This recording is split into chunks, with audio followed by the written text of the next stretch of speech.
Hello मेरे प्यारे बच्चों, कैसे हैं आप सभी लोग। एक बार फिर से आप सभी का स्वागत है क्वेश्चन पूछो में। मेरा नाम है विशाल गंगवार और मैं हूं आपका मैथ्स टीचर। ओके, तो आज हम क्या पढ़ने वाले हैं बालक? आज हम क्या पढ़ने वाले हैं, जल्दी से बोलो। आज हम हल करने वाले हैं अपनी एनसीईआरटी प्रश्नावली 2.3 का प्रश्न नंबर 5। अरे याद आया? कुछ भूल गए क्या? लास्ट क्लास में तो बोला था यार। अच्छा, लास्ट देखी नहीं यार? भाई देखो जाके, उनमें मैंने 4 सवाल, पहले के 4 सवाल जो हैं, पहला, दूसरा, तीसरा, चौथा, वो सभी मैंने प्रश्न वहां पे हल करवा दिए हैं। तो आप जाके वहां देख सकते हैं अगर आप देखना चाहते हैं। अगर आपको उन्हें देखना तो आप जाए, ठीक है। और अगर अभी तक सब्सक्राइब नहीं किया तो जल्दी से कर लीजिए। तो शुरू करते हैं। आइए, हमारा सवाल नंबर है बेटा कौन सा? 5वां। क्या कहता है ये? हमें त्रिघाती बहुपद दे रखे हैं यहाँ पे। ओके, और इन त्रिघाती बहुपदों को क्या निकालना है? हमें गुणनखंड ज्ञात करने हैं। देखिए, गुणनखंड ज्ञात कीजिए। चौथे सवाल में हमने द्विघाती बहुपदों के गुणनखंड ज्ञात किए थे। ओके, तो बेटा मैंने आपको बताया था कि जब भी हम एक त्रिघाती बहुपद का गुणनखंड ज्ञात करते हैं तो ना सिर्फ हम एक विधि अपनाते हैं बल्कि हम दोनों विधियों का इस्तेमाल करते हैं। कौन कौन सी? अरे तो समझो बेटा। पहला है गुणनखंड प्रमेय। जो पहला हम प्रयोग करेंगे वो किसका प्रयोग करेंगे? गुणनखंड प्रमेय का, ठीक। और दूसरा क्या है? दूसरा हम मध्य पद को विभक्त करके आसानी से उसके गुणनखंड जो बचे हुए दो हैं वो ज्ञात कर लेंगे।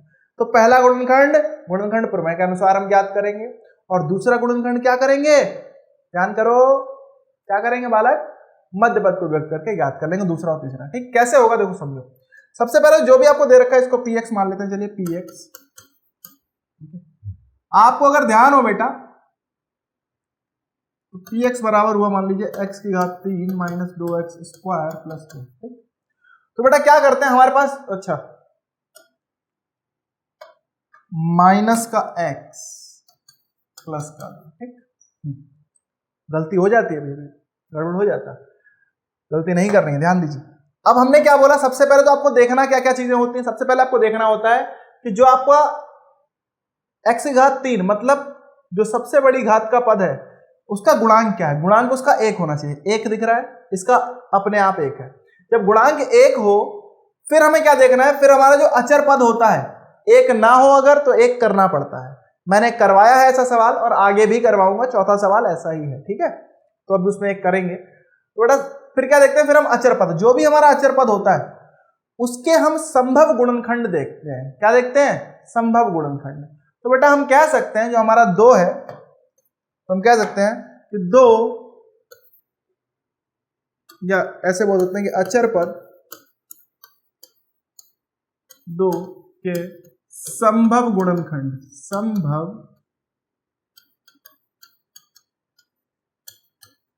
गुणनखंड है। क्या क्या होंगे बालक?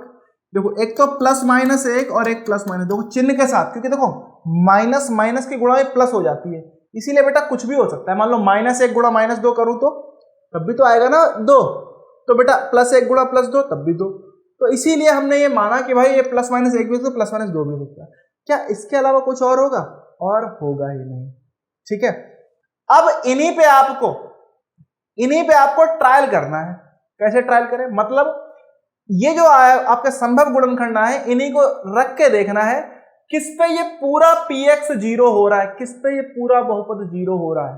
जिस पे 0 हो जाए, देखो समझो, हम चेक करेंगे तो किस पे चेक करें? चलो अच्छा, x बराबर 1 पे चेक कर लेते हैं। पहले +1 पे चेक करते हैं। तो x बराबर 1 पर क्या होगा जरा देखो भाई, ट्रायल कर रहे हैं। pa क्या आएगा बालक देखें तो 1 की घात 3 माइनस 2 गुणा 1 का वर्ग माइनस 1 प्लस 2। तो बेटा क्या आ गया? 1 की घात 3 मतलब 1, 1 का वर्ग 1, 2 एकम 2 माइनस 2, ठीक है। माइनस का 1 प्लस का 2, देखो बेटा प्लस का 2 माइनस का 2 चला गया, माइनस का 1 प्लस का 1 चला गया, 0 आ गया भाई, 0 आ गया। तो हम कह सकते हैं क्योंकि p1 बराबर 0 आ गया तो गुणनखंड प्रमेय क्या कहती है कि यदि, ध्यान करो मैं आपको बता देता हूं अगर किसी को नहीं याद है, तो यदि pa बराबर 0 हो जाता है तो हम कह सकते हैं कि x माइनस a, तब x माइनस a px का गुणनखंड होगा। ध्यान आ रहा है कुछ? तो बेटा उसी गुणनखंड प्रमेय का हम प्रयोग कर रहे हैं और हम बोल रहे हैं क्योंकि हमारा p1 बराबर 0 आ गया तो हम कह सकते हैं क्योंकि p1 बराबर 0 है अतः अतः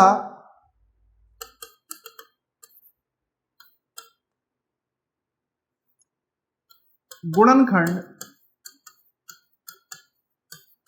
प्रमेय के अनुसार x माइनस एक, ध्यान दीजिएगा क्योंकि यहां पे एक था तो माइनस एक सीधे x माइनस ए होता है ना, px का एक गुणनखंड है। क्या है बेटा? गुणनखंड है।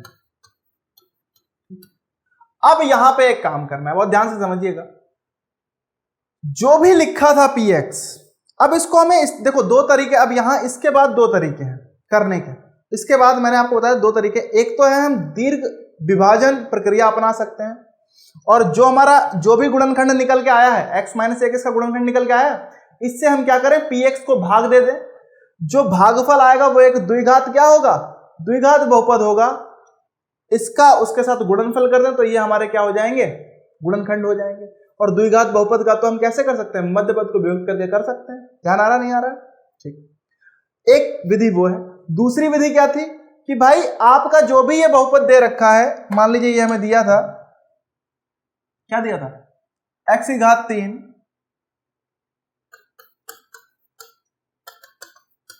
माइनस 2x वर्ग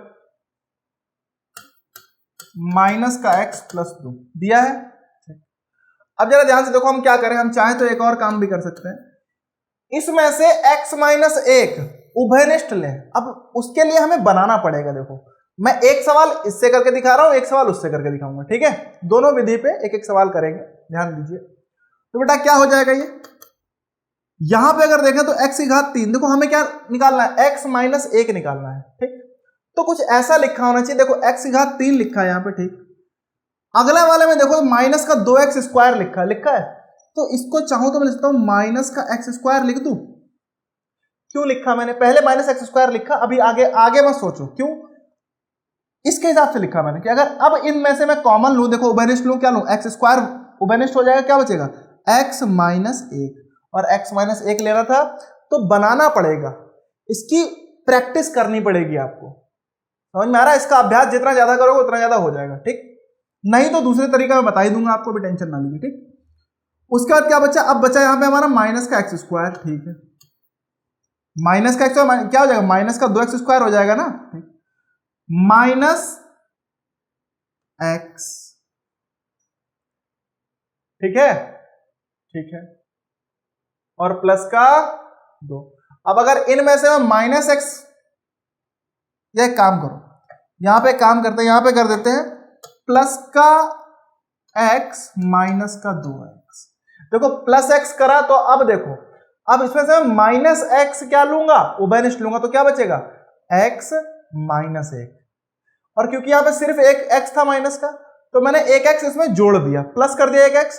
अब अगर जोड़ दिया तो एक और मैंने घटा भी दिया। समझ में आ रहा है? मतलब अगर मैं चाहूं तो ऐसे लिखा हुआ है, मैंने एक x जोड़ा तो एक x माइनस कर दिया, और दूसरा x जो लिखा था वो मैंने माइनस का x ऐसे ही लिख दिया, ठीक?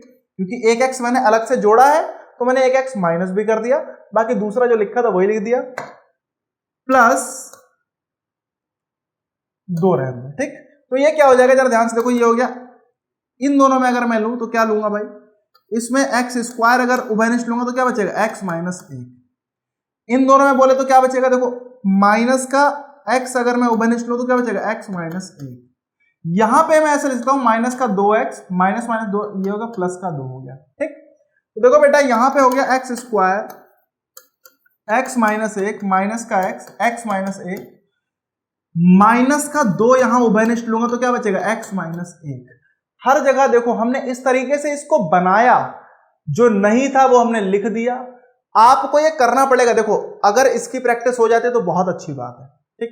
अगर ये नहीं हो पा रहा है तो भैया सबसे साधारण तरीका है, क्या करो, दीर्घ विभाजन एल्गोरिथम उठा के लगा डालो, ठीक? अभी करके दिखा दूंगा, देख लेना। तो बेटा क्या हो गया, यहाँ पे x माइनस एक देखो हमारा उभयनिष्ठ आ जाएगा, यहां भी क्या बचेगा, यहां बचा एक्स स्क्वायर माइनस का x और माइनस का 2। देखो द्विघात बहुपद आ गया, नहीं आ गया? तो ये हमारा px बराबर आ गया। तो देखो बेटा अब इसको और आगे हल करेंगे, कैसे आगे हल हमने ऐसे किया, x माइनस एक ऐसे लिखा था, इसका क्या करो, मध्य पद को वियुक्त करके निकाल दो तो बेटा क्या आएगा, 2 एकम 2, ठीक है। तो यहां पे चाहो तो 1 चाहिए मुझे, तो मैं 2 माइनस 1 लिख दूं तो 2 एकम 2 हो जाएगा, एक्स स्क्वायर माइनस 2 माइनस 1। देखो इस 1 की जगह मैंने 2 माइनस 1 लिख दिया, तो 2 माइनस 1 1 होता है, 1 हो जाएगा, और 2 एकम 2 हो जाएगा। तो बेटा ये हुआ x minus 1 x square minus का 2x, माइनस माइनस प्लस का x माइनस 2। तो बेटा क्या बचा यहाँ, x माइनस 1 पहले ही था, ये हो गया हमारा x, वो मैंने लिया तो क्या बचा x माइनस 2, प्लस का 1 लिया तो बचा x माइनस 2। तो बेटा क्या आ गया, ये आ गया x माइनस 1 और x माइनस 2 हो गया, और फिर क्या बचा x प्लस 1। और यही बेटा आपके px के क्या हो गए, अभीष्ट गुणनखंड हो गए जो आपको चाहिए था। क्या आ गए, x माइनस 1, x माइनस 2 और x प्लस 1। इस तरीके से बेटा आप कोई भी गुणनखंड निकाल सकते हो। समझ में आ गया, पक्का पक्का ना। तो इस तरीके से आपको करना है, ओके, इस तरीके से आपको हल करना है। पहले आप जो भी अचर पद हो उसके संभव गुणनखंड देखोगे, जो भी आ रहे हैं रख के देखोगे किस पे ये 0 हो रहा है। जिसपे ये 0 हो जाएगा पूरा आपका बहुपद, वही हम बोल देंगे कि अगर जिस संख्या पे 0 होगा तो x माइनस वो संख्या क्या हो जाएगी, उसका एक गुणनखंड हो जाएगा, ठीक। उसके बाद आप चाहें तो ये ऐसे करके उभयनिष्ठ ले सकते हो, जो आपका गुणनखंड है उसे आप उभयनिष्ठ ले लो, ठीक, बना लो। या फिर यहां पे आप एक विभाजन प्रक्रिया है वो भी कर सकते हो, जो मैं दूसरे सवाल में आपको समझाने जा रहा हूं। ध्यान से समझिएगा बालक, कैसे करेंगे यहाँ पे, ठीक। पहले सवाल में मैंने ये करके दिखाया, दूसरे सवाल में दूसरा करके दिखाता हूं। जरा ध्यान से देखो बेटा, ये भी हमें दे रखा है सवाल, क्या दे रखा है, x की घात 3 माइनस का 3x स्क्वायर माइनस का 9x माइनस 5, ठीक। तो हम कह सकते हैं भाई हमारे पास px दे रखा है, क्या दे रखा है बेटा, x की घात 3 माइनस का 3x स्क्वायर माइनस का 9x माइनस 5, ठीक है सर। अब क्या करें, अब देखो बेटा बहुत साधारण सा काम करना है। हमें करना क्या पड़ेगा, आपको बहुत ध्यान से करना है। सबसे पहले तो यहां पे भी देखो इसका गुणांक क्या 1 है। जब गुणांक 1 हो तो बस आपको -5 जो भी अचर पद होगा उसके आपको संभव गुणनखंड देखने हैं। तो हम कह सकते हैं कि अचर पद -5 के संभव गुणनखंड हैं, क्या होंगे बेटा, +-1 और +-5, यही तो हो सकते हैं। इसके अलावा कुछ होंगे क्या, हो ही नहीं सकते। +-1 और +-5 ही होंगे, क्योंकि जिनसे भी संख्या पूर्णतः विभाजित होती है वही उसके गुणनखंड होते हैं, पता है ना। गुणनखंड और गुणज मैंने पढ़ाए हैं इसी चैप्टर में, ठीक है, पढ़ लीजिए पीछे जाके अगर आपको नहीं पता तो, ठीक। तो बेटा क्या है, जरा ध्यान से देखो। अब हम यहां कह सकते हैं, रख के देखेंगे अब हम, तो हम क्या किया, हमने बोला x बराबर -1 मान लेते हैं। चलिए, पिछले में 1 रख के देखा था, इस बार। और मैं आपको एक राज की बताता हूं, ज्यादातर जो आपके पास सवाल मिलने वाले हैं उनमें +1 या -1 हो ही जाता है, ठीक है, वो होगा मतलब ज्यादातर सवालों में मिल जाएगा, ठीक है। तो चलो भाई रख के देखते हैं, चलो -1 रख के देखते क्या मिलेगा। देखो भाई, तो p -1 क्या आया भाई, ये आ गया -1 की घात 3 माइनस 3 गुणा -1 का वर्ग माइनस 9 गुणा -1 माइनस 5। -1 की घात 3 मतलब -1 का वर्ग, ये प्लस हो जाएगा, तो 3 एकम 3, लेकिन माइनस का माइनस माइनस प्लस का 9 माइनस 5। देखो बेटा माइनस माइनस ये प्लस हो गया, ये माइनस, ये भी प्लस हो गया। तो बेटा 3 1 4 और 5 9, माइनस का 9 प्लस का 9। माइनस वाली संख्याएं सब एक साथ जुड़ जाती है और चिन्ह माइनस का लग जाता है। तो देखो 3 1 4 और 5 9, ठीक, माइनस का चिन्ह प्लस का चिन्ह। तो बेटा ये भी 0 हो गया। देखो तो ये हम कह सकते हैं p -1 बराबर हो गया 0। अतः हम क्या बोलेंगे, अतः x, अब देखो समझो -1 आया यहां पे, तो आप बोलोगे x -1 इसका गुणनखंड है, नहीं, समझो x -1 इसका गुणनखंड है, ध्यान दीजिएगा, ओके। तो हम बोल सकते हैं अतः x -1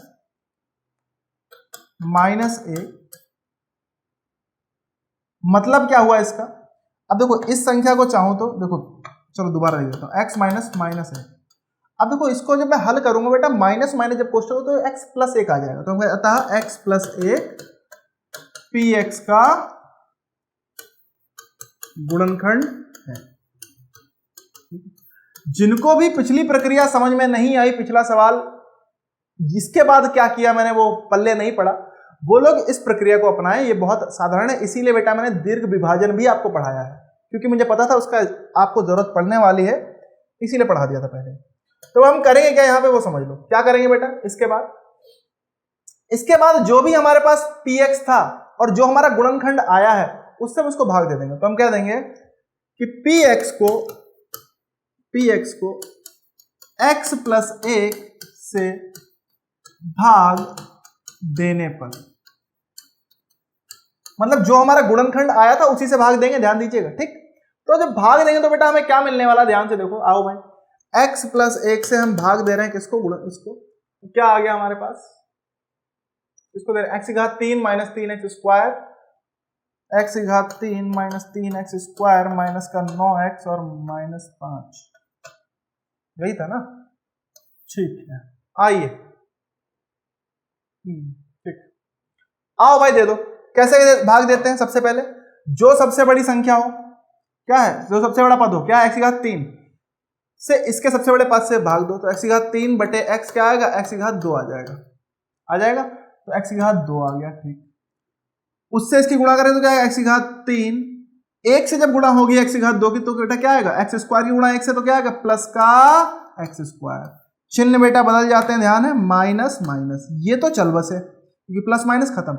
यहां देखो माइनस का 3x square minus x square, minus minus क्या होगा, प्लस हो जाएगा भैया, प्लस हो गया। तो बेटा लेकिन चिन्ह माइनस का ही रहेगा, तो माइनस का 4x स्क्वायर हो जाएगा ये। बाकी जो बचा है वो उतार दो, माइनस का 9x माइनस 5। इसमें क्या है, इसमें ज्यादा दिमाग नहीं, इसमें बस एक प्रक्रिया है, उसको आप अपना लो, उसको चलते चले जाओ और आपका हल हो जाएगा। उसमें दिमाग लगाना है, पिछले वाले जो मैंने बताई थी विधि। तो बेटा अब क्या करना है, माइनस का 4x स्क्वायर विभाजन करना है। माइनस का 4x स्क्वायर को x से करेंगे तो बेटा x से एक x चला गया, माइनस का 4x बचा, ठीक। तो माइनस 4x लिख दिया आपने। आइए अब क्या हो जाएगा, ये हो गया भाई माइनस का 4x। तो बेटा माइनस 4x से जब गुणा x की होगी तो क्या आ गया, माइनस 4x वर्ग, ठीक। माइनस के 4x से प्लस 1 की गुणा होगी तो बेटा माइनस का 4x आएगा, ठीक है। यहां चिन्ह बदला, यहां हो गया प्लस और यहां भी हो गया प्लस, ये तो चला गया। यहां देखो प्लस का 9x और माइनस का 9x माइनस प्लस माइनस हो जाएगा। और बेटा चिन्ह हमेशा बड़ी संख्या क्या ये है, बेटा माइनस का 5x यहां बचा, माइनस 5। अब माइनस 5x को अगर हम विभाजन करें x से तो बेटा क्या आएगा, माइनस का 5 आ जाएगा। माइनस 5 उठा के रख दो भाई, माइनस 5। तो हमारे पास क्या आ गया, ये आ गया हमारे पास माइनस 5 से गुणा होगी x की तो माइनस का 5x, माइनस 5 से 1 की गुणा होगी माइनस 5। देखो दोनों संख्याएं आपकी ऐसी मिलेंगी, ये प्लस हुआ, ये प्लस हुआ, ये भी खत्म और आ गया आपका 0। शेषफल हमेशा ध्यान रखना, जब भी ऐसी वाली गुणा भाग करोगे तो हमेशा शेषफल 0 आएगा, क्योंकि वो उसका गुणनखंड है, तो पूर्णता विभाजित होगा तभी तो 0 आएगा, ठीक।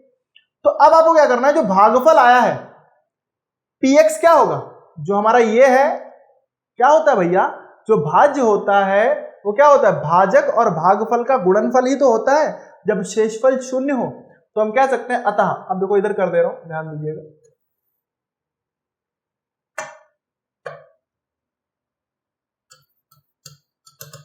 अतः px बराबर क्या हो जाएगा, x प्लस 1 गुणा में क्या हो जाएगा बालक, x स्क्वायर माइनस का 4x माइनस का 5। समझ में आ गया, मतलब जो भी ये लिखा था एक तरीके से x की घात 3 माइनस का 3x स्क्वायर माइनस का 9x माइनस 5, ये px था ना, तो इसको मैं ऐसे लिख सकता हूं, कैसे लिख सकता हूं, x प्लस 1, इसको इसके गुणनफल के रूप में आप लिख देंगे, ठीक। लिख दिया, उसके बाद देखो क्या हुआ, एक ये हमारा जो गुणनखंड था, दूसरा हमारा देखो क्या आ गया, द्विघाती बहुपद आ गया। अब बस इसको हल कर लो, क्या आएगा, x प्लस 1, ठीक। यहां क्या आएगा भाई, 5 एकम 5, 4 को इस तरीके से तोड़ना है कि भाई योग या अंतर करने पे 4 आए और दो संख्याओं में लिखना है, ठीक है। गुणा करने पे 5 आए तो बेटा 5 में से 1 जाता है, 4 बचता है और 5 एकम 5 होता है, बस यही आपको समझना है। तो क्या हुआ, एक्स स्क्वायर माइनस 5 की जगह लिख दिया मैंने 5 माइनस 1, कोष्टक में लिखना गलती नहीं होगी, x माइनस 5, ठीक। तो बेटा यहां क्या बचेगा, यहां हो गया हमारा x प्लस 1, ठीक है। यहां आ गया हमारा x square, minus plus minus का 5 और x से गुणा हो जाएगी x, माइनस माइनस प्लस का x, क्योंकि एक है ना, एक से गुणा होती है तो एक x लिखते नहीं है, एक को लिखते नहीं है, इसलिए सीधे x लिख देते हैं, ठीक। माइनस का 5, बेटा यहाँ क्या आ गया x प्लस 1, ठीक है। यहां पे आ गया हमारे पास, देखो इनमें उभयनिष्ठ क्या है, x दिख रहा है, क्या बचेगा x माइनस 5, इनमें उभयनिष्ठ क्या दिख रहा है, प्लस का 1, क्या बचेगा x माइनस 5। हमेशा ध्यान रखना जो इस कोष्टक में आए वो इस कोष्टक में आए तभी सही है आपका उत्तर। तो बेटा क्या है, ये हो गया x प्लस 1, x माइनस 5 और x प्लस 1। तो यही हमारे उभयनिष्ठ जो भी चाहिए थे वो हो गया। हम बोल सकते हैं क्या आ गया भाई कि x की घात 3 माइनस का 3x स्क्वायर माइनस का 9x माइनस 5 बराबर है, चाहो तो से x प्लस 1, इसको भी इधर लिख देते हैं x प्लस 1 x माइनस 5। अरे चाहे इसे पहले गुणा कर दो, गुणा तो किसी की भी करो, 2 3 6 भी होता है और 3 दूनी 6 भी होता है, तो बराबर ही आएगा, ठीक है। तो ये हमारे क्या हो गए, गुणनखंड हो गए जो हमें ज्ञात करने थे। समझ में आ गया पक्का। तो देखो मैंने दोनों विधियों से बेटा 2 सवाल आपको बता दिए हैं, ठीक। एक जिसमें भाग लेके किया है मैंने, ठीक, इस तरीके से, और एक जिसमें मैंने ये आपको दिमाग लगवाया था कि हाँ भाई बना के देखो, ये था सवाल, ठीक है, ये वाला। तो आपको जो बेहतर लगे वो आप अपना सकते हो, दोनों विधि सही है, ठीक है। मैं बोलूंगा जब तक प्रैक्टिस नहीं होती इसकी तब तक ये अपनाओ, इसमें कम दिमाग और कम गलती करने के अवसर हैं आपके पास, ठीक है, ज्यादा सही करने के अवसर हैं। समझ में आ रहा है। भले ही आपको ये लंबा लग रहा हो तो भाई विभाजन करना सीख लीजिए अगर नहीं आता है, जिससे कि आप ये कर पाए, ठीक है। तो चलिए मिलते हैं अगली क्लास में, तब तक के लिए अभी 2 हमारे सवाल और बचे हैं जो हम नेक्स्ट क्लास में बताने वाले हैं, समझाने वाले हैं आपको। तब तक के लिए अगर अभी तक नहीं हल किए हो उनको जाके पहले उनका हल कर लो, ठीक है। और अगर अभी तक चैनल को सब्सक्राइब नहीं किया तो जल्दी से कर लीजिए बेटा, जिससे कि आपसे कोई भी कंटेंट छूट ना जाए जो हम बना रहे हैं आपके लिए, ठीक है। और एक और हमारा हिंदी मीडियम का नया चैनल हमने बनाया है सिर्फ हिंदी मीडियम वालों के लिए, क्वेश्चन पूछो हिंदी मीडियम, जाके आप सर्च कर सकते हैं यूट्यूब पे, और जल्दी से उसको सब्सक्राइब बटन दबा के सब्सक्राइब कर लीजिए, ठीक है। हमारी आपस की बात है, ठीक है। चलिए मिलते हैं नेक्स्ट क्लास में, तब तक के लिए बाय बाय।